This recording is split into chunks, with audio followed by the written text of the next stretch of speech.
வானொலியில் நீங்கள் கேட்டு ரசித்த தென்கட்சி கோ சுவாமிநாதன் ஐயா அவர்களின் கதைகள். இயேசுநாதர்கிட்ட ஒருத்தர் வந்து கேட்டாராம், இயேசுவே என்னை எவ்வளவு நேசிக்கிறீர்கள் அப்படின்னு.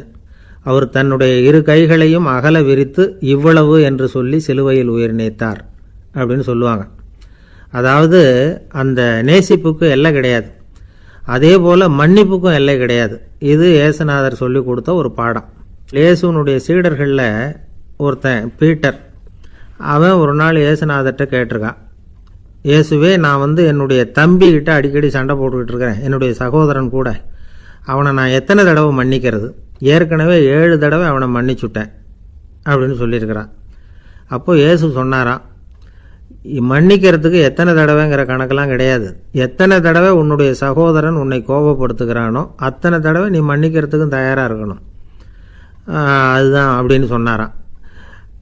அப்போ இவனுக்கு ஒன்றும் புரியல, இது என்ன அவன் தப்பு பண்ணிக்கிட்டே இருப்பான், நாம் மன்னிச்சுக்கிட்டே இருக்கிறதா அப்படிங்கிறது மாதிரி குழப்பமாக இருந்திருக்கிறான். அப்போது இயேசுநாதர் தன்னுடைய சீடன் பீட்டர்கிட்ட ஒரு கதை சொன்னாராம். அந்த கதை இன்றைக்கு நாம் வந்து எல்லாரும் சிந்தித்து பார்க்க வேண்டிய ஒரு கதை. அதாவது மன்னிப்பை விரும்புகிறவர்கள் மன்னிக்கவும் தயாராக இருக்க வேண்டும் அப்படிங்கிறது தான் அந்த கதையினுடைய தத்துவம். அந்த இயேசுநாதர் சொன்ன கதை என்னென்னா, ஒரு மன்னர் இருந்தார். அவர் ஒரு நாள் அரண்மனையில் உட்காந்து கணக்கு வழக்குகள்லாம் பார்த்துக்கிட்டு இருந்தார். நம்ம அரண்மனையிலேருந்து யார் யார் அரசாங்க கடன் வாங்கியிருக்கிறாங்க, யார் யார் திருப்பி செலுத்தியிருக்கிறாங்க அப்படிங்கிற விவரத்தையெல்லாம் பார்த்துக்கிட்டு இருந்தார். அப்போ தான் புரிஞ்சுது, அந்த அரண்மனையில் வேலை செய்கிற ஒருத்தனே அரசாங்க கடன் ஒரு வாங்கியிருக்கிறான். எவ்வளவு? 10,000 பொற்காசுகள் வாங்கியிருக்கான் கடன். இந்த 10,000 பொற்காசுகளை திருப்பி செலுத்தலை அரசாங்கத்துக்கு. இது மன்னர் கவனத்துக்கு வந்தது. உடனே நம்ம அரண்மனையில் இருக்கிறவனே அரசு கடன் வாங்கி திருப்பி செலுத்தாமல் இருக்கான், அவனை கூப்பிட்டு வாங்கன்னு சொல்லி கூப்பிட்டுட்டு வந்தாங்களாம். விசாரிச்சிருக்கிறாங்க, என்னப்பா நீ எவ்வளோ ஒன்று? ஆமாங்க 10,000 பொற்காசுகள் வாங்கியிருக்கிறேன், இன்னும் திருப்பி கட்டலைன்றிருக்கான். உடனே அவர் மன்னர் சொல்லியிருக்கிறார், நம்ம சட்டத்திட்டப்படி நீ உடனே பணத்தை திருப்பி கட்டிடு. அப்படி உன்னால் கட்ட முடியலன்னா உன்னுடைய வீடு வாசல் சொத்து சுகம் எல்லாத்தையும் விற்று அந்த பணத்தை அரசு கருவூலத்தில் சேர்த்துக்கிறதுக்கு நானே ஏற்பாடு பண்ணிடுறேன் அப்படின்னு அந்த மன்னர் சொன்னாராம். இவன் அப்படியே அதிர்ச்சி ஆகிட்டான், அப்படியே பொத்துன்னு காலில் விழுந்தானா. மன்னா என்னை மன்னிச்சுங்க, என்னால் முடியல, எனக்கு மன்னிப்பு கொடுங்க அப்படின்ட்டுருக்கான். உடனே அவர் எழுந்திரிச்சு, சரி நீ மன்னிப்பு கேட்டுவிட்டேன், அதனால் உன்னை மன்னிக்கிறேன், நீ பணம் கட்ட வேண்டாம் அப்படின்னு சொல்லி அந்த மன்னர் அவனை விட்டுட்டாராம். பணத்தையும் தள்ளுபடி பண்ணிட்டார், நீ திருப்பி கட்ட வேண்டான்னு. இவனுக்கு ரொம்ப மகிழ்ச்சி, அதனால் ரொம்ப உல்லாசமாக வந்துகிட்டு இருக்கிறான். தெருவில் வந்துக்கிட்டு இருக்கிறப்ப இவங்கிட்ட கடன் வாங்கின ஒருத்தன் எதுக்கு வந்துக்கிட்டு இருக்கான். அவன் இவங்கிட்ட ஒரு 100 பொற்காசுகள் கடன் வாங்கியிருக்கான்.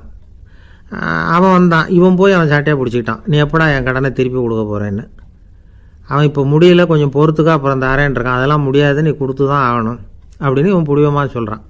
இப்போ நிலைமையை பாருங்கள், இவன் ஏற்கனவே 10,000 பொற்காசுகள் அரசாங்கத்தில் கடன் வாங்கினா அதுக்கு மன்னிச்சு விட்டுட்டார் இவனை. ஆனால் இவன் இன்னொருத்தனை மன்னிக்கிறதுக்கு தயாராக இல்லை. இவங்கிட்ட கடன் வாங்கின இன்னொருத்தன் 10 பொற்காசுகள், அவனை மன்னிக்க தயாராக இல்லை. அவனை கொண்டு போய் நீதிமன்றத்தில் கொண்டு போய் நிறுத்தி தண்டனை வாங்கி கொடுத்துட்டான். நீதிபதி என்ன சொன்னார், அந்த இவன் வாங்கின பொற்காசுகளை திருப்பி கட்டுற வரைக்கும் ஜெயிலில் இருக்கணுங்கிறது தீர்ப்பு. ஆனால் உடனே அரசர் காதில் வந்து விழுந்தது. சொல்லிட்டாங்க, உங்ககிட்ட மன்னிப்பு வாங்கிட்டு போனானே ஒருத்தன், அவன் வந்து இன்னொருத்தனை மன்னிக்கிறதுக்கு தயாராக இல்லை, அவனை கொண்டு போய் ஜெயிலில் அடைச்சிட்டான் அப்படின்னு. உடனே மன்னர் பார்த்தார், இவனை மறுபடியும் கூப்பிட்டு வர சொன்னார்.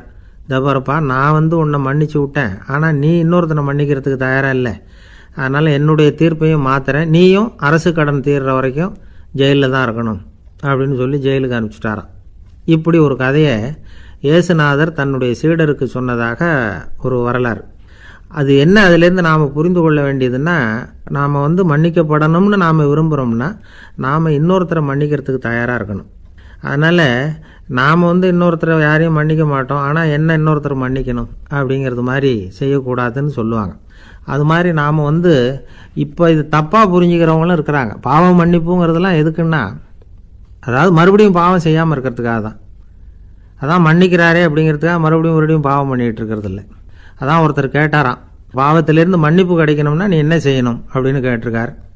அதுக்கு அவன் சொல்லியிருக்கிறான், நான் முதல்ல பாவம் செய்யணும், அப்போ தானே மன்னிப்பு கிடைக்கும் அப்படின்னு. நானும் ஆசைப்படுறதில் தப்பு இல்லை, ஆனால் அந்த ஆசை தேவைக்கு தகுந்த மாதிரி இருக்கணும். தேவைக்கு மீறிய ஆசைகள் இருக்குது பாருங்கள், அது தேவையில்லை. இந்த கருத்தை வலியுறுத்தது மாதிரி ஒரு கதை உண்டு. தேவேந்திரனுக்கு திடீர்னு வீடு கட்டணும்னு ஒரு ஆசை வந்துதான். வீடுன்னா நாம் கட்டுற மாதிரி இல்லை. தேவேந்திரன் வீடுன்னா சும்மாவா, ஒரு பிரம்மாண்டமான அரண்மனை கட்டணும். அது மாதிரி இந்த 3 லோகத்துலேயும் ஒரு அரண்மனை கிடையாது அப்படின்னு எல்லாரும் சொல்லணும். இது அவனோட ஆசை. உடனே தேவ தச்சரான விஸ்வகர்மாவை கூப்பிட்டான், உத்தரவு போட்டான். விஸ்வகர்மா தன்னுடைய உதவியாளர்களை எல்லாம் கூப்பிட்டு ஒன்றா சேர்த்துக்கிட்டார். படாத பாடுபட்டு ஒரு பெரிய அரண்மனையை கட்டி முடித்தார். கட்டி முடிக்க 1000 வருஷம் ஆச்சு. தேவேந்திரன் வந்து பார்க்குறான். அவனுக்கு திருப்தி ஏற்படலை. என்னுடைய அந்தஸ்துக்கு இது ரொம்ப சாதாரணமான கட்டிடம், இதை விட இன்னும் பெருசாக கட்டு அப்படின்னா. தேவ தச்சர் திணறி போயிட்டார். அவரால் அதுக்கு மேலே எதுவும் செய்ய முடியல. என்ன பண்ணுறதுன்னு யோசனை பண்ணார். நேராக நாரதர் காலில் போய் விழுந்தார். நீங்கள் தான் என்னை இந்த பிரச்சனையிலேருந்து காப்பாற்றணும்னார். நாரதர் யோசனை பண்ணார். சரி, கவலைப்படாதேன்னார். நேராக இந்திரன்கிட்ட போனார். இந்திரன் வந்து நாரதரை பார்த்த உடனே வாங்கன்னு கூட்டிகிட்டு போய் அரண்மனையை காட்டினான். இது மாதிரி ஒரு அரண்மனையை நீங்கள் வேறு எங்கேயாவது பார்த்துருக்குறீங்களா அப்படின்னு ரொம்ப பெருமையாக கேட்டான். நான் பார்த்ததில்லை, ஆனால் என்னை விட வயசில் மூத்தவர் மகரிஷி லோமேசர், அவர் ஒரு வேளை பார்த்துருக்கிறாரா என்னமோ அப்படின்னார். உடனே அவரை மனசில் நினச்சி தியானம் பண்ணினார். அடுத்த கணம் லோமேசர் அங்கே வந்தார். இடையில் ஒரு சின்ன துண்டு, கையில் ஒரு கமண்டலம், தலையில் ஒரு பாய், அவ்வளவுதான் அவர்கிட்ட இருந்தது. எதுக்காக தலையில் எந்த பாய் அப்படின்னு கேட்டான் இந்திரன். என்ன மாதிரி அற்ப ஆயுள் உள்ள ஒரு ஜீவன் தனியாக வீடு கட்டிக்கிட்டு திண்டாடணுமா? இந்த பாய் தான் ஒரு வீடு மாதிரி எனக்கு நிழல் கொடுக்குது அப்படின்னார் அவர். என்னது, உங்களுக்கு வந்து அவ்வளவு கொஞ்சமான ஆயுளா அப்படின்னு ஆச்சரியத்தோடு கேட்டான் இந்திரன். ஆமாம், இதை பாரு, என்னுடைய மார்பில் ஒரு பொற்காசு அளவுக்கு ரோமம் உதிர்ந்துட்டுது. எப்போ என் உடம்புல உள்ள எல்லா ரோமமும் உதிர்ந்துருமோ அப்போ என்னுடைய ஆயுள் முடியும் அப்படின்னார். எப்போ அந்த ரோமங்கள் பூரா உதிரும்னு கேட்டான் இவன். ஒரு பிரம்மா மறைஞ்சதும் ஒரு ரோமம் உதிரும். என் உடம்புல உள்ள ரோமங்களின் எண்ணிக்கை எவ்வளவோ அவ்வளவு பிரம்மாக்கள் தோன்றி அவங்க ஆயுள் முடியும் பொழுது என் உடம்புல உள்ள ரோமங்கள் பூரா உதிரும் அப்படின்னார். அப்படின்னா ஒரு பிரம்மாவோட ஆயுள் எவ்வளவு காலம்னு கேட்டான். ஒரு பிரம்மாவுக்கு 100 தேவ வருஷம். ஒவ்வொரு தேவ வருஷத்துக்கும் 365 தேவ நாள். ஒவ்வொரு தேவ நாள்லேயும் ஒன்றை மாதிரி 14 இந்திரர்கள் தோன்றி மறைகிறாங்க அப்படின்னு மகரிஷி லோமேசர் சொல்கிறார். இதை கேட்டதும் இந்திரன் ஆடி போயிட்டான். அவ்வளவு ஆயுள் உள்ள இவரே அற்ப ஆயுள்னு சொல்கிறார். நான் என்னுடைய ஆயுளை பெருசாக நினச்சிக்கிட்டு பிரம்மாண்டமான அரண்மனை கட்டணும்னு ஆசைப்படுறேனே அப்படின்னு நினச்சான். எனக்கு வீடு கட்டின வரைக்கும் போதும்னு விட்டான். அதனால் நாமெல்லாம் நம்முடைய தேவைக்கு தகுந்த மாதிரி ஆசைப்படுறது தான் நியாயம். ஆனால் அப்படியே நடந்துக்கிறோம். மனுஷன் வந்து கடவுளையே ஏமாற்றி காசு வாங்கிறதுக்குள்ள ஆசைப்படுறான். ஒருத்தன் கடவுளை நினச்சி தவம் இருந்தான். கடவுள் நேரில் வந்தார். தேவலோகத்தில் ரூபாய்க்கெல்லாம் என்ன மதிப்புன்னு கேட்டான். அங்கெல்லாம் ரூபாய்ங்கிறது உங்கள் பணத்தில் 1 கோடி ரூபாய்க்கு சமம். அதாவது தேவலோகத்தில் 1 ரூபான்னா இங்கே 1 கோடி ரூபா. அது மாதிரி எங்களுக்கு ஒரு நாளுங்கிறது உங்கள் கணக்கில் 1 கோடி வருஷத்துக்கு சமம் அப்படின்னார் கடவுள். அப்படின்னா எனக்கு நீங்கள் அதிகமாக எதுவும் தர வேணாம், உங்கள் கணக்குப்படி ஒரே 1 ரூபா கொடுங்க, அது போதும்னா இவன் ரொம்ப சாமர்த்தியமாக. கடவுள் யோசனை பண்ணார். அது ஒன்றும் கஷ்டம் இல்லை, 1 ரூபா தானே கேட்குற, கொடுத்துட்றேன். ஆனால் இப்போ வரும்பொழுது நான் எடுத்துக்கிட்டு வரல, எங்கள் கணக்குப்படியே 1 நாள் பொறுத்துக்க பணத்தோடு வந்துடுறேன் அப்படின்னு சொல்லிவிட்டு பறந்து போயிட்டார். அரேபிய நாடு, அங்கே ஒரு ஆட்சி தலைவர். அரேபிய நாட்டு ஆட்சி பொறுப்பை ஏற்றுக்கிட்டவர். அவர் வந்து ஆட்சி பொறுப்பை ஏற்றுக்கிட்ட பிறகு ஒரு நாள் ஒரு தெருவில் நடந்து போய்கிட்டு இருந்தார். அவர் தோளில் ஒரு பெரிய துணி மூட்டை, அதை சுமந்துக்கிட்டு கடத்தெருவை நோக்கி அவர் போய்கிட்டு இருக்கிறார். வழியில் அவரை சந்தித்தார் உமர். அவர் கேட்டார், கலீஃபா அவர்களே, எங்கே புறப்பட்டுட்டீங்க அப்படின்னு கேட்டார். கலீஃபான்னா ஆட்சி தலைவர்னு அர்த்தம். இதுக்கு அவர் சொன்னார், நான் வந்து துணி வணிகம் செய்கிறவன், அதனால் துணி வியாபாரம் செய்கிறதுக்காக போயிட்டுருக்கிறேன்னார். நீங்கள் இப்போ இந்த நாட்டுக்கு ஆட்சி தலைவர், ஆட்சி பொறுப்பில் இருக்கிறீங்க, நீங்கள் வியாபாரம் செய்ய போட்டால் அரசு பணிகளை செய்கிறது யார் அப்படின்னு கேட்டார் அவர். நான் அரசு பணிகளை மட்டுமே செஞ்சுக்கிட்டு இருந்தா என் குடும்பத்தை காப்பாற்றுறது யார் அப்படின்னு கேட்டார் அவர். இப்படி கேட்டவர் யார் தெரியுமா? அவர் தான் அபூபக்கர், இறை தூதர் முகமது அவர்களுக்கு பிறகு கலீஃபாவாக தேர்ந்தெடுக்கப்பட்டவர். அப்போலாம் ஆட்சி தலைவர்களுக்கு சம்பளம்னு எதுவும் கிடையாது. இந்த பிரச்சனையை எப்படி தீர்க்கிறதுன்னு யோசனை பண்ணார் உமர். அபு உபைதா அவர்கள்கிட்ட அழைச்சிட்டு போனார். அவர் யாருன்னா, அவர் தான் பொது நிதி கருவூலத்தின் பொறுப்பாளர். அவர்கிட்ட பிரச்சனையை சொன்னார். இது மாதிரி ஆட்சித் தலைவருக்கு பொது நிதியிலிருந்து ஊதியம் அளிக்க முடியுமான்னு கேட்டார். பொது நிதி விதிகளின்படி அதுக்கு சாத்தியம் இல்லைன்னு சொல்லிவிட்டார் அவர். சரி, வேற ஏதாவது வழி இருக்குதான்னு கேட்டார் உமர். அபு உபைதா கொஞ்சம் யோசனை பண்ணி பார்த்தார். அப்புறமா சொன்னார், மக்காவிலிருந்து மதீனாவுக்கு குடிபெயர்ந்து வந்த அகதிகளுக்கு நிதி உதவி அளிக்கிறதுக்கு விதிகளில் இடம் இருக்கு. அப்படி பார்த்தா அபூபக்கரும் அகதி தானே, அதனால எல்லா அகதிகளுக்கும் கொடுக்கறது மாதிரியே அவருக்கும் ஒரு தொகை அளிக்கலாம்னார். கலீஃபா அபூபக்கருக்கு இந்த அகதி உதவித்தொகையைத்தான் கொடுத்துட்டு வந்தாங்களாம். குடும்ப செலவுக்கு அது போதுமானதாக இல்லை. இருந்தாலும் கலீஃபாங்கிறதுக்காக மற்ற அகதிகளை விட அதிகமாக தொகையை பெற அவர் விரும்பலை. மார்பு பக்கம் கிழிஞ்சிருந்த ஒரு மேலாடையை தான் அவர் அணிஞ்சிருந்தார். அவருடைய துணைவியார் அஸ்மா அவங்க ஒரு நாள் தேன் அருந்து ஆசையாக இருக்குன்னாங்களாம். நமக்கு கிடைக்கிற ஊதியம் குடும்ப செலவுக்கே போதுமானதா இல்லையே, இந்த நிலையில் தேன் வாங்கிறதுக்கு காசுக்கு நான் எங்கே போவேன்ருக்கார் அவர்.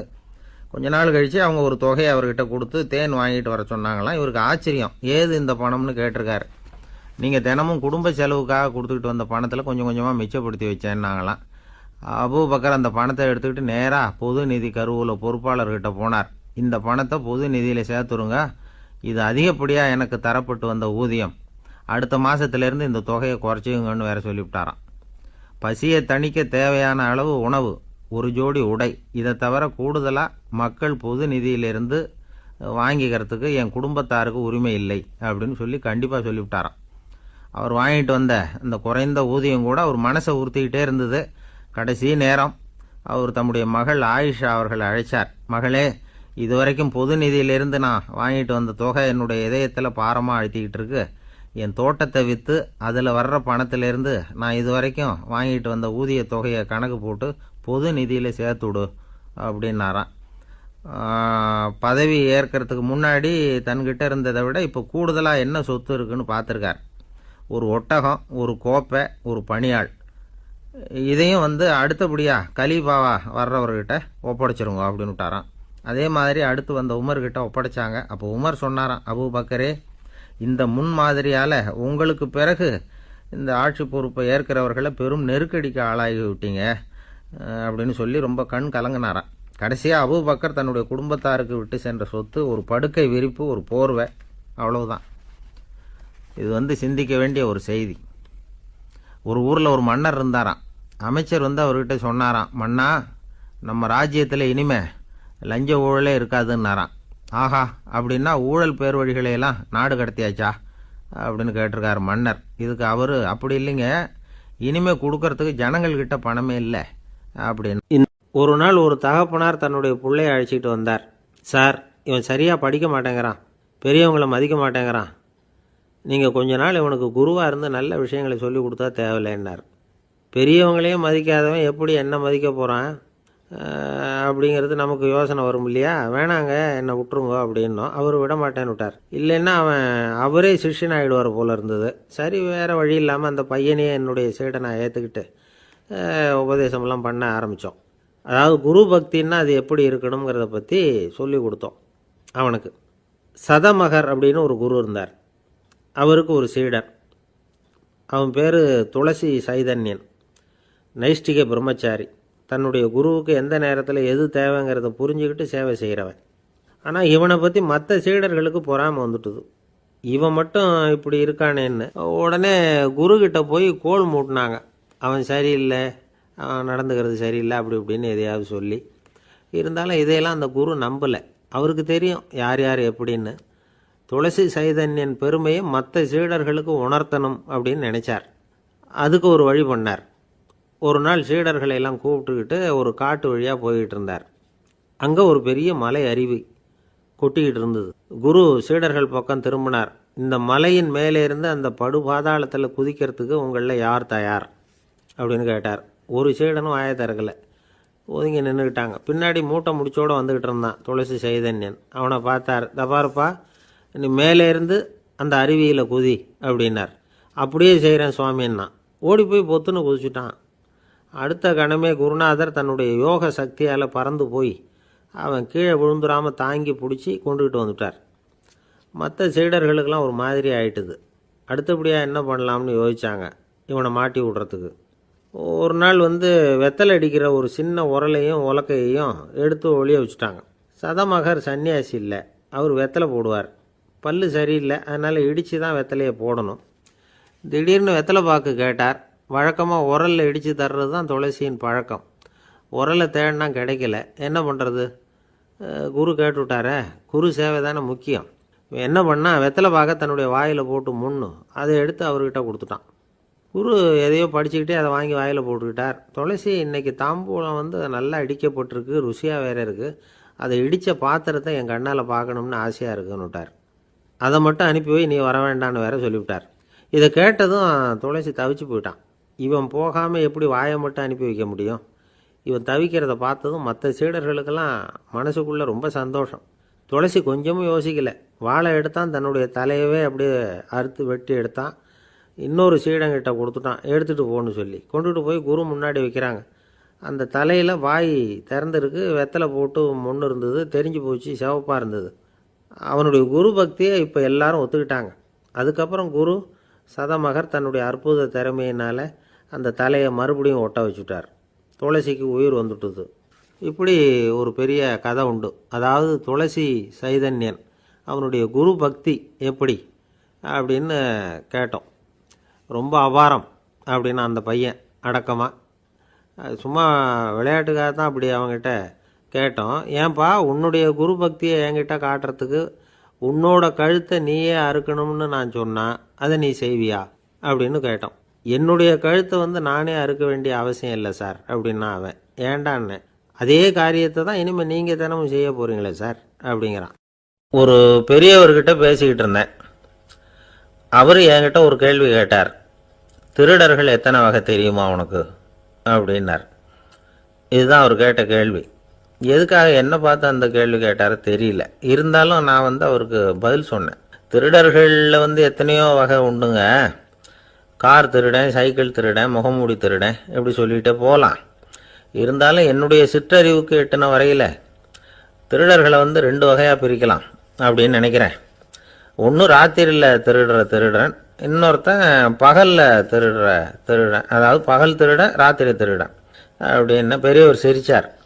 என்ன சிரிக்கிறீங்களே என்ன? கள்வர்கள் 4 வகை அப்படின்னு ஆரம்பித்தார். எப்படின்னு கேட்டேன். சாப்பாட்டுக்கு இல்லாமல் திருடுறாங்க பாருங்கள், அது ஒரு வகையான். சாப்பாட்டுக்கு இருந்தும் திருடுறாங்க பாருங்க, அது ஒரு வகையான். இதை தவிர இன்னும் ஒரு 2 வகை திருட்டு உண்டு. அது என்னன்னா, ஆண்டவன்கிட்ட இருந்து நாம திருடுற திருட்டு, இன்னொன்று என்னன்னா நம்மகிட்ட இருந்து ஆண்டவன் திருடுற திருட்டு அப்படின்னார். எனக்கு ஒன்றும் புரியல. என்ன சார் இது, ஆண்டவனையே திருடன்னு சொல்கிறீங்களே அப்படின்னு ஆச்சரியமா. ஆமாங்க, ஆண்டவனை கள்வன்னு சொல்கிறது இல்லையா? காஞ்சிபுரத்துக்கு பக்கத்தில் திருக்கார்வனம் அப்படின்னு ஒரு ஊர் இருக்குது. அங்கே உள்ள பெருமாளுக்கு கள்வர்னு தான் பேர். அது மட்டும் இல்லை, திருமங்கையாழ்வார் தம்முடைய திரு நெடுந்தாண்டகத்தில் கார்வனத்துள்ளாய் கல்வா அப்படின்னு தான் அழைக்கிறார் அப்படின்னு நிறைய உதாரணம்லாம் சொல்ல ஆரம்பித்தார். அதுக்கப்புறம் அவர்கிட்ட பேசி நான் புரிஞ்சுக்கிட்ட விவரங்களை தான் நான் இப்போ உங்ககிட்ட சொல்ல போகிறது. அதாவது அவர் சொன்ன முதல் வகை திருடர்கள் சாப்பாட்டுக்கு இல்லாமல் திருடுறவங்க. இவங்களை திருத்தி போடலாம். சாப்பாட்டுக்கு இருந்தும் பணம் சேர்க்கணுங்கிற ஆசையால் பொய் கணக்கெல்லாம் எழுதுகிறாங்க பாருங்கள், அவங்க தான் 2வது வகை. 3வது வகை திருட்டு தான் மிகப்பெரிய திருட்டு. இறைவனுக்கு சொந்தமானதை நம்முடையதுன்னு நினைக்கிற திருட்டு. எது இறைவனுக்கு சொந்தமானது அப்படின்னா ஆத்மா. பகவானுக்கு சொந்தமான ஆத்மாவை நம்முடையதுன்னு நினைக்கிறது தான் அந்த மாபெரும் திருட்டு. இதுக்கு பேர் தான் ஆத்மாபகாரமா. சரி, இதுக்கு பரிகாரம் என்ன? எல்லாம் இறைவனுடையது, நமக்கு ஒன்றும் இல்லை அப்படின்னு நினைக்கிறது தான் இதுக்கு பரிகாரம். இதெல்லாம் இருக்கட்டும். 4வது திருட்டு ஒன்று சொன்னோம்ல, ஆண்டவன் நம்மகிட்ட இருந்து திருடுறது. அது எப்படி? ஆண்டவனை கள்வன்னு சொல்கிறாங்க, அது சரி. அவர் என்னத்தை திருடினார்? இப்போ இன்னொருத்தருக்கு சொந்தமான ஒன்றை எடுத்து வச்சுக்கிறது தான் கள்ளத்தனம். ஆனால் ஆண்டவன் எடுத்துக்கிட்டோம்னா இருக்கிறது எல்லாமே அவனுக்கு சொந்தம். அப்படி இருக்கிறப்போ அவரை எப்படி கள்வன்னு சொல்கிறது? இது என்ன புரியாமல் இருக்குதே அப்படின்னு சொல்லி பார்த்தா அதுக்கும் விளக்கம் சொல்கிறாங்க அவங்க. அதாவது ஆண்டவனுக்கு உருவமே கிடையாது, அரூபமாக இருக்கிறவன், அதாவது உருவம் இல்லாமல் இருக்கிறவன். அப்படி உள்ள பகவான் வந்து நம்மளை மாதிரி உருவத்தில் இருக்கிறான். நம்மளை மாதிரியே கையை காலு மூக்கெல்லாம் இருக்குது ஆண்டவனுக்கு. இந்த உருவம் நம்மகிட்ட இருந்து திருடினது தானே.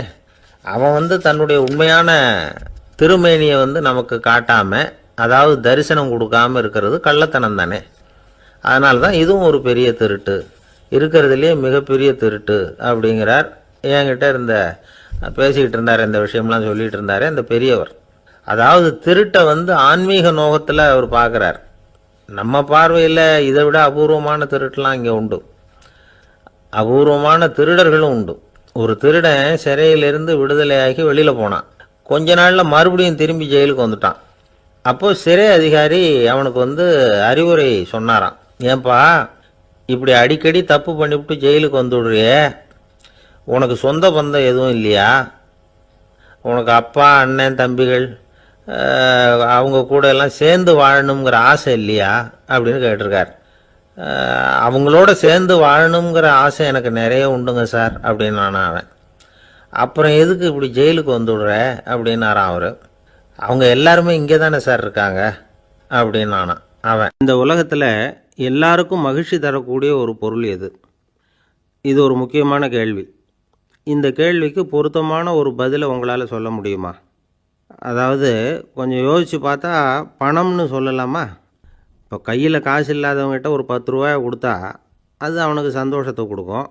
ஏற்கனவே வருமான வரி பிரச்சனையில் சிக்கி இருக்கிறவர்கிட்ட இன்னும் கொஞ்சம் பணம் இந்தாங்கன்னு சொல்லி கொடுத்தோம்னா அது வந்து அவருக்கு சங்கடத்தை தான் கொடுக்கும். அதனால் அந்த கேள்விக்கு பணங்கிறது பொருத்தமான பதிலாக இருக்க முடியாது. கேள்வி என்னன்னா, இந்த உலகத்தில் எல்லாருக்கும் மகிழ்ச்சி தரக்கூடிய ஒரு பொருள் எது? சரி, இனிப்புன்னு சொல்லலாமா? ஏன்னா எல்லாருக்கும் இனிக்க தானே செய்யும். அதுலேயும் ஒரு சிக்கல் இருக்குது. சர்க்கரை வியாதிக்காரங்களுக்கு அது என்ன சந்தோஷத்தையா கொடுக்கும்? ஆக எல்லாருக்கும் வேறுபாடு எதுவும் இல்லாமல் மகிழ்ச்சியை கொடுக்கக்கூடியது வேறு ஏதோ ஒன்று இருக்குது. அது என்னன்னு கண்டுபிடிக்கணும். அதுதான் இன்றைக்கி தகவல். இப்போ அதை கண்டுபிடிக்கணும்னா இந்த கதையை கேட்கணும். அது என்ன கதைன்னா, ஒரு ஊரில் ஒரு ராஜா இருந்தார். அவருக்கும் இதே சந்தேகம் வந்துட்டுது. அதாவது எல்லாருக்கும் இன்பம் தரக்கூடிய பொருள் எது அப்படின்னு. இதுக்கு பதில் தெரிஞ்சுக்கிறதுக்கு ஆசைப்பட்டார். சரி, அதுக்கு என்ன செய்யலாம்னு யோசனை பண்ணார். நாட்டு மக்களுக்கு பகிரங்கமாக ஒரு அறிவிப்பு கொடுத்தார். நம்ம நாட்டு மக்கள் இன்பம் தரக்கூடிய பொருள் எதுன்னு நினைக்கிறாங்களோ அதை கொண்டுக்கிட்டு வந்து அரண்மனையில் உள்ள கண்காட்சி மண்டபத்தில் வைக்கலாம். அப்படி அவங்க வைக்கிற பொருள்களில் எது எல்லாருக்கும் இன்பம் தரக்கூடியதாக இருக்குமோ அதை வச்சவருக்கு 1000 பொற்காசுகள் பரிசு அப்படின்னு அறிவிப்பு கொடுத்துட்டார். ஜனங்கள் இந்த அறிவிப்பை கேட்டாங்க. அதுக்கப்புறம் சும்மா இருப்பாங்களா? 1000 பொற்காசுன்னா சும்மாவா? அவங்க கையில் என்னென்ன கிடைச்சதோ அதையெல்லாம் கொண்டாந்து அரண்மனை காட்சி மண்டபத்தில் வச்சுட்டாங்க. அதுக்கப்புறமா ராஜா அங்கே வந்தார். ஒவ்வொன்றா பார்த்துக்கிட்டே வந்தார். முதல்ல ஒரு குயில் இருந்தது, இனிமையாக பாடக்கூடிய குயில். இந்த குயிலோட இன்னிசை எல்லாருக்கும் இன்பம் தரக்கூடியது தான். இருந்தாலும் காது கேட்காதவங்களுக்கு இந்த இசை எப்படி இன்பம் தர முடியும்? அதனால் இது சரியில்லைன்னு விட்டார். அடுத்தபடியாக போனார். அங்கே என்ன வச்சுருக்குறாங்கன்னு பார்த்தா ஒரு அழகான மயில் அங்கே தோகை விரித்து ஆடிக்கிட்டு இருக்குது. இந்த மயிலோட ஆட்டம் வந்து மனசுக்கு இன்பம் தரக்கூடியது தான். இருந்தாலும் பார்வை இல்லாதவங்க இந்த ஆட்டத்தை பார்த்து ரசிக்க முடியுமா? முடியாது. அதனால் இதுவும் சரியில்லை அப்படின்னு சொல்லிவிட்டார். அதுக்கு அடுத்தபடியாக போனார். பல வகையான இனிப்பு பண்டங்களை வச்சுருந்தாங்க. பார்த்தார், வயசானவங்களுக்கும் நோயாளிகளுக்கும் இது வந்து இன்பம் தராது, துன்பம் தான் கொடுக்கும் அப்படின்னார். இப்படி ஒவ்வொன்றா பார்த்துக்கிட்டே போகிறார். அழகான மலர்கள், கனிகள், ஓவியங்கள் எதுவுமே பொருத்தமாக தெரியல. சகல பேருக்கும் இன்பம் தரக்கூடிய வகையில் எதுவும் இல்லை. கடைசியாக வந்தார். அங்கே ஒரு களிமண் பொம்மை இருந்தது. அது என்ன பொம்மை தெரியுமா? பசியால் வாடி இருக்கிற ஒருத்தருக்கு ஒரு அம்மா இனிமையாக பேசிக்கிட்டு சோறு போடுறது மாதிரி அந்த பொம்மையை செஞ்சுருந்தாங்க. அதுக்கு கீழே அன்பு அப்படின்னு எழுதியிருந்து தான். ராஜா பளிச்சுன்னு ஒரு முடிவுக்கு வந்தார். அந்த பொம்மையை செஞ்ச சிற்பியை வரவழைச்சார், பரிசு கொடுத்தார். அன்பு ஒன்று தான் எல்லாருக்கும் இன்பம் அளிக்கக்கூடிய பொருள். காது கேட்காதவங்களும் அதை கேட்க முடியும், பார்வை இல்லாதவங்களும் அதை பார்க்க முடியும், குழந்தைகளும் அதை உணர முடியும் அப்படின்னு அதுக்கு விளக்கம் கொடுத்தார் அந்த மன்னர். இந்த உலகத்தில் எல்லாருக்கும் மகிழ்ச்சி தரக்கூடிய ஒரு பொருள் அன்பு தான். அதை புரிஞ்சுக்கிட்டு தான் சில கணவன்மார்கள் மனைவி பேரில் ரொம்ப அன்பை காட்டிக்கிறது வழக்கம். ஒரு வீட்டு வாசப்படி பக்கமாக மழைக்கு வந்து ஒதுங்கினார் ஒருத்தர். மழை தூரிக்கிட்டு இருந்தது, இருட்டு நேரம். அந்த வீட்டில் இருந்தவர் இன்றைக்கி ராத்திரி வேணும்னா இங்கேயே தங்கிட்டு காலையில் போங்க அப்படின்னார். உடனே இவர் சொன்னார், ரொம்ப நன்றிங்க, ஒரு 10 நிமிஷத்தில் இதை வந்துவிடுறேன் அப்படின்னு சொல்லிவிட்டு எங்கேயோ ஓடினார். 10 நிமிஷம் கழித்து திரும்பி வந்தார். ஆமாம், எங்கே போயிட்டு வந்தீங்கன்னு கேட்டார் வீட்டில் இருந்தவர். நேராக எங்கள் வீட்டுக்கு போய் மனைவிக்கிட்ட இன்றைக்கி ராத்திரி இங்கேயே தங்கிக்கிறேன்னு சொல்லிவிட்டு வந்துவிட்டேன் அப்படின்னார் அவர். அன்பில் இது ஒரு ரகம். ஒரு குழந்தை பிறந்து 6 மாதத்தில் தான் சிரிக்க 6 வாரத்தில் சிரிக்க ஆரம்பிக்கிறோம். நாமெல்லாம் பிறந்து 6ஆவது வாரத்தில் சிரிக்க ஆரம்பிக்கிறோம். அது அந்த சிரிப்புங்கிறது நமக்கு இயற்கை கொடுத்துருக்கிற ஒரு இயல்பு தன்மை. சிரிப்பு ஒரு நாளைக்கு ஒரு குழந்தை 200 தடவை சிரிக்குதான். இது புள்ளி விவரம். ஒரு குழந்தை, நாமெல்லாம் 25 தடவை சிரிக்கிறோமா. அதுதான் இந்த ஹார்ட் அட்டாக் வர்றதுக்கு காரணமாக டாக்டருக்கு ஒத்துக்காருன்னு நினைக்கிறேன். இந்த மன இறுக்கம்தான் இதய நோயை உண்டு பண்ணுது. 200 தடவை சிரிச்சுக்கிட்டு இருக்கிற குழந்தை படிப்படியாக வந்து 25 தடவைக்கு வந்துட்டோம். 15 தடவை 25 தடவை. நாமெல்லாம் அப்படி குறையப்படாது. சிரிப்புக்கு வந்து இந்த ஜோக்கே தேவைப்படாது. இயல்பு தன்மை அது. அதாவது காலங்காலமாக சிரிக்கிறது ஒரு பாவமான செயல்னு நாம் போதிக்கப்பட்டு வந்திருக்கிறோம். ஒரு அதிகாரிக்கு முன்னாடி பியூனு சிரித்தா மரியாதை குறைச்சல், ஒரு கணவனுக்கு முன்னாடி மனைவி சிரித்தா மரியாதை குறைச்சல், ஒரு வாத்தியாருக்கு முன்னாடி பையன் சிரித்தா மரியாதை குறைச்சல், ஒரு முதலாளிக்கு முன்னாடி தொழிலாளி சிரித்தா மரியாதை குறைச்சல், இப்படி சொல்லி சொல்லி சிரிப்புங்கிறது ஏதோ மரியாதை குறைவான ஒரு செயல் அப்படின்னு போதிக்கப்பட்டு வந்ததுனால சிரிப்பு மரபு ரீதியாகவே நமக்குள்ளே சிறைப்பட்டு போச்சான். அப்போ அதனால் நம்ம சிரித்தா யாராவது தப்பாக நினச்சிருவாங்களோ அப்படிங்கிற எண்ணம் வந்துட்டு தான். அந்த சிறைப்பட்டிருக்கிற சிரிப்பை வெளியில் கொண்டு வர்றதுக்கு ஜோக்குன்னு ஒரு சாவியை போட வேண்டியிருக்கு. வேற ஒன்றும் இல்லை. ஜோக்குக்கும் சிரிப்புக்கும் சம்மந்தமே இல்லையா. ஏற்கனவே இருக்கிற சிரிப்பை வெளியில் கொண்டு வர்றதுக்கு ஒரு சாவி. அந்த இயல்புத்தன்மையை, மனிதனுடைய இயல்புத்தன்மையை வெளியில் கொண்டு வர்றோம். இல்லைன்னா அது சிறைப்பட்டிருக்குது. அது மன இறுக்கத்துக்கு காரணமாகுது. அந்த மன இறுக்கத்தை வச்சுக்கிட்டு எங்கே தியானம் பண்ணுறது நீங்கள்? அந்த இயல்புத்தன்மைக்கு மாறணும் அப்படிங்கிறது தான் சொல்லுவாங்க. சிரிப்புக்கு வந்து ஜோக்கு தேவைப்படாது. இப்போ ஒரு குழந்தை தொட்டிலில் படுத்துருக்கு, ஒரு கிளுகிழு போய் ஆட்டுங்க, அது முகத்துக்கிட்ட இது சிரிக்கும். அது என்ன ஜோக்காது? வெறும் சத்தம். ஒரு சத்தமே சிரிப்பை உண்டு பண்ணுது பாருங்க. அதுதான் இயல்புத்தன்மை. ஒரு கிளுகிழுப்ப சத்தத்துக்கு குழந்தை சிரிக்குது இல்லை, அந்த சத்தம் வந்து சிரிப்பை உண்டு பண்ணுது. அதுதான் நாம் அப்படி இருக்கணும். ஆனால் அதே கிளுகிழுப்பே ஒரு தாத்தா மூஞ்சிக்கிட்ட ஆட்டங்க கோவம் வந்துடும் அடிப்பேன். அப்படி இருந்தவர் அப்படி ஆயிட்டார். சின்ன வயசுல ஒரு கிளுகிழுப்ப சத்தத்துக்கு சிரிச்சவர் அதே கிளுகிழுப்ப சத்தத்துக்கு கோவப்படுற அளவுக்கு மாறிக்கிட்டு வரோம் பாருங்க. இப்படி மாறப்படாது. கையில குச்சி கிச்சின்னு தான் எடுத்து அடிச்சிருவாரு நீங்க. அதுக்கு அதனால வந்து இதய நோய் வரக்கூடாதுன்னு நினைக்கிறவங்க எல்லாம் சிரிக்க, அதாவது இயல்புத்தன்மை மாறாமல் இருக்கணும். நம்முடைய இயற்கை கொடுத்துருக்கிற அந்த இயல்புத்தன்மை மாறாமல் நம்மளை பார்த்துக்கணும் அப்படின்னு சொல்லுவாங்க. அந்த அதுதான் இயல்புத்தன்மை. இல்லைன்னா அது ரொம்ப கஷ்டப்படும் மனசு. அந்த மன இறுக்கம், இன்னைக்கு ஹார்ட் அட்டாக்குங்கிறது யாருக்கு வரலன்னா, இந்த இங்கே இருக்கிற பெண்கள்லாம் கூட இனிமேல் ஒரு கிளுகிழு போய் வீட்டுக்கு போய் வாங்கி வச்சுங்க. யாராவது உங்கள் வீட்டுக்காரர் கோபமாக வந்தாருன்னா அப்படி இப்படி ஆட்டி பாருங்க.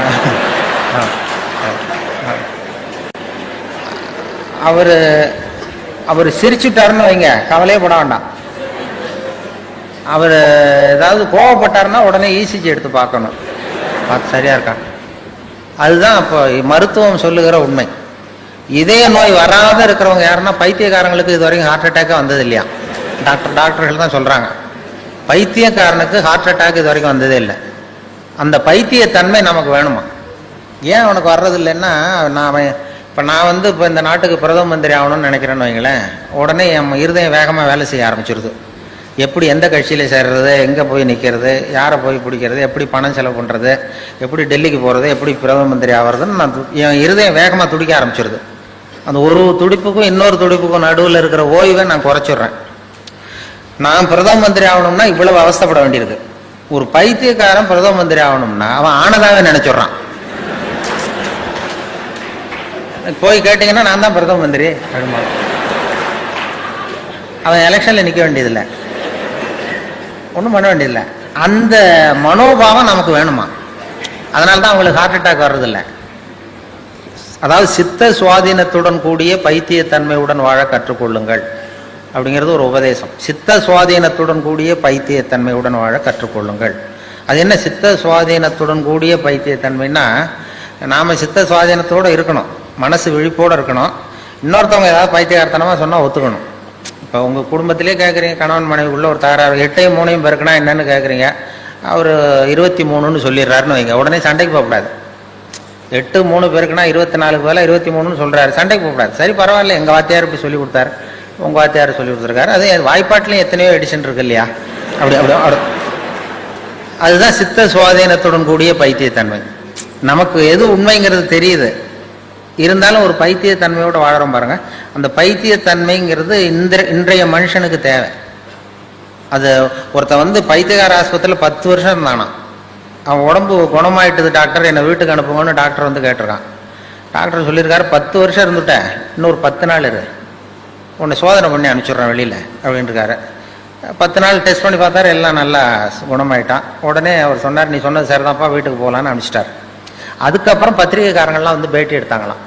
ஏங்க நீங்கள் உங்கள் பைத்தியகார ஆஸ்பத்திரி இருந்தீங்க, உங்கள் அனுபவத்தை சொல்லுங்களேன் எழுதுவோன்னு. அப்போ சொன்னால், நான் 10 வருஷம் நான் பைத்தியத்தோட பைத்தியமாக இருந்தேன். 10 வருஷம், அது எனக்கு 10 வினாடியாக போயிட்டுது.